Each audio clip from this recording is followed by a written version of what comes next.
Hello weavers, నేను doctor Rahul Reddy. ఈరోజు మనం ఈ వీడియోలో విటమిన్ డి డెఫిషియన్సీ ఉంటే ఎరెక్టైల్ డిస్ఫంక్షన్ వస్తుందా, లేదా ఆల్రెడీ ఎరెక్టైల్ డిస్ఫంక్షన్ ఉంటే వాళ్ళకు విటమిన్ డి టాబ్లెట్స్ యూజ్ అవుతాయా, దీని గురించి ఈరోజు డిస్కస్ చేసుకుందాం. నార్మల్గా ఏమవుతుంది అంటే మీకు నార్మల్గా అలసటగా ఉన్నట్టున్నా లేదా మనకి డిప్రెషన్ లాగా ఉన్నా అనిపించినా, ఎరెక్టైల్ డిస్ఫంక్షన్ స్టార్ట్ అయినా, ఏ పని చేయాలన్నా కొంచెం బద్ధకంగా అనిపిస్తున్నా, సెక్షువల్ డిజైర్ తగ్గినట్లు అనిపించినా కూడా మనం కామన్గా టెస్టోస్టిరాన్తో పాటు మనము వైటమిన్ డి టెస్ట్ చేసుకోవాల్సి ఉంటుంది. కానీ మనము అంటే మా సెంటర్లో కానీ జనరల్గా డాక్టర్స్ ఏం చేయాలంటే ఈ వైటమిన్ డి టెస్ట్ కొంచెం ఎక్స్పెన్సివ్గా ఉంటుంది కాబట్టి కాస్ట్ కటింగ్ కోసం డైరెక్ట్గా వైటమిన్ డి సప్లిమెంట్స్ ఇస్తూ ఉంటారు. సో అసలు వైటమిన్ డికి ఎరెక్టైల్ డిస్ఫంక్షన్కి ఏదైనా సంబంధం ఉందా అంటే డెఫినెట్గా ఉంది. సో ఎలాంటి ప్రాబ్లం వస్తాయి వైటమిన్ డి డెఫిషియన్సీ వల్ల అంటే, ఒకటి, వైటమిన్ డి డెఫిషియన్సీకి టెస్టోస్టిరాన్ ప్రొడక్షన్, హార్మోన్ ప్రొడక్షన్కి రిలేషన్ ఉంది. సో ఎవరికైతే వైటమిన్ డి డెఫిషియన్సీ ఉంటుందో వాళ్ళకి టెస్టోస్టిరాన్ హార్మోన్ అనేది తక్కువగా ఉంటుంది. అలాగే రెండోది, మనకు ఎరెక్టైల్ డిస్ఫంక్షన్కి మనకు మెయిన్ కారణం ఏంటంటే ఎండోథీలియల్ డిస్ఫంక్షన్ అంటాం. అంటే పెనిస్లో ఉన్న బ్లడ్ వెజల్స్ లోపలి పొరలో, అంటే దాన్ని ఎండోథీలియల్ లేయర్ అంటాం. మనకు ఎరెక్షన్కి సంబంధించిన కెమికల్ రియాక్షన్స్ అన్నీ ఆ పొరలోనే జరుగుతాయి.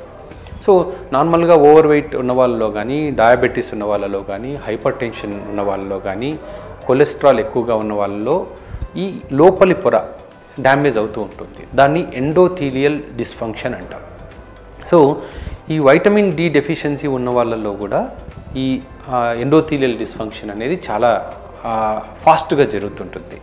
సో ఈ ఎండోథీలియల్ డిస్ఫంక్షన్ ఉన్నప్పుడు మనకు ఈవెన్ మనం వయాగ్రా లాంటి మెడికేషన్స్ తీసుకున్నా కూడా ఆ ట్రాన్స్ఫర్ అంటే దానికి సంబంధించిన కెమికల్ రియాక్షన్స్ జరిగే పొర కాబట్టి నైట్రిక్ ఆక్సైడ్ ప్రొడక్షన్ కూడా తగ్గిపోతుంది. నైట్రిక్ ఆక్సైడ్ ప్రొడక్షన్ ఆగిపోతే ఆటోమేటిక్గా మనకి మందులు కూడా పనిచేయడం ఆపేస్తాయి. మనకు డిప్రెషన్ లాగా కూడా ఉంటుంది కొంతమందికి, అంటే ఏ పని మీద ఆసక్తి లేకపోవడము, ఇలాంటి ఈ డిప్రెషన్ వల్ల కూడా మనకు ఎరెక్టైల్ డిస్ఫంక్షన్ వస్తుంది.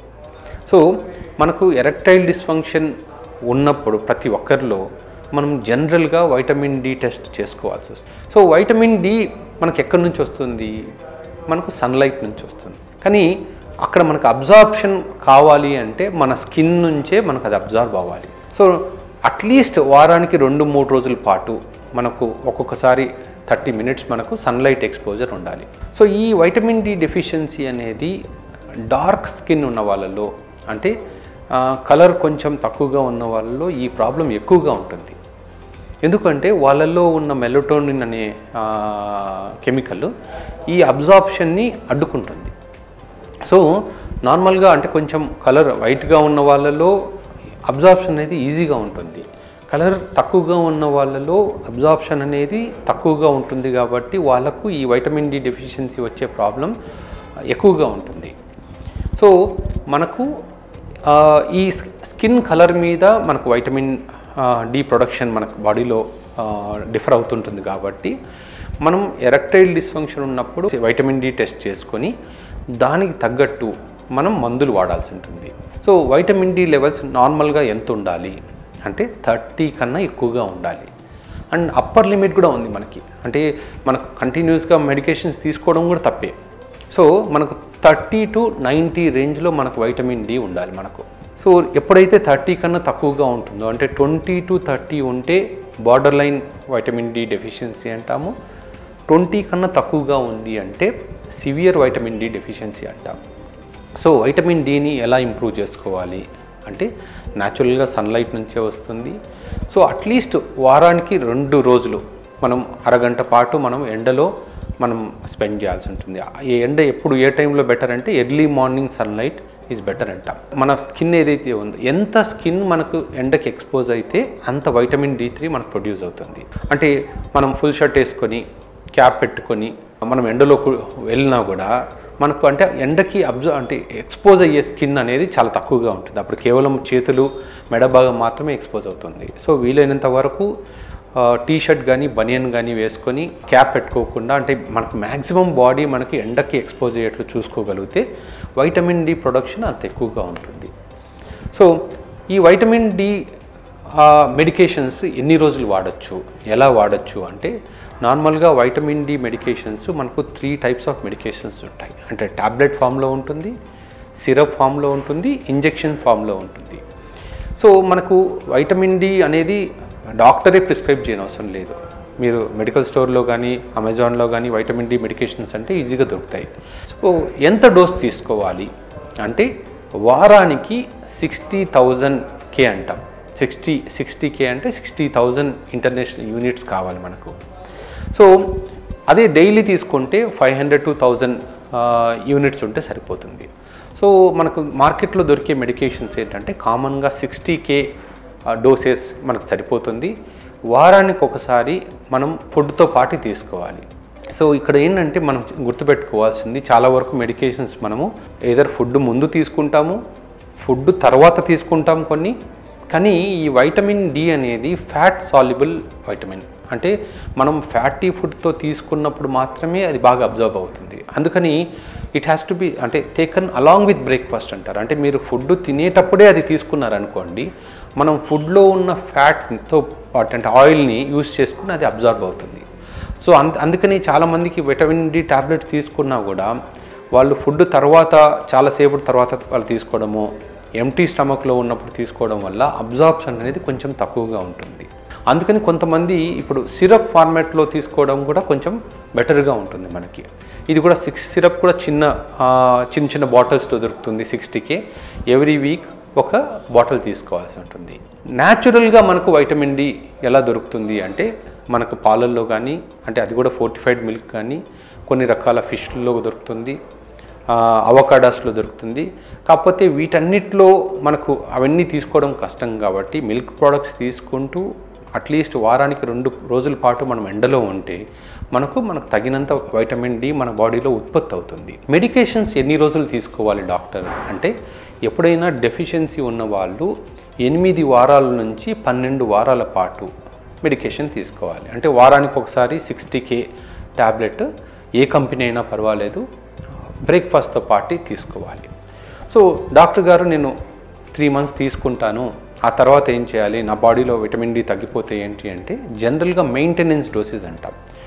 12 వీక్స్ పాటు తీసుకొని తర్వాత మంత్కి ఒకసారి ఒక ట్యాబ్లెట్ తీసుకోవాలి. బట్ జనరల్గా చెక్ చేసుకొని తీసుకుంటే అంటే మనం ఒకసారి ముందు 12 వీక్స్ ముందు ఒకసారి 12 వీక్స్ కోర్స్ అయిన తర్వాత ఒకసారి vitamin D deficiency levels check చేసుకొని తీసుకుంటే మనకు కరెక్ట్గా ఓవర్ డోసెస్ అవ్వకుండా ఉంటుంది.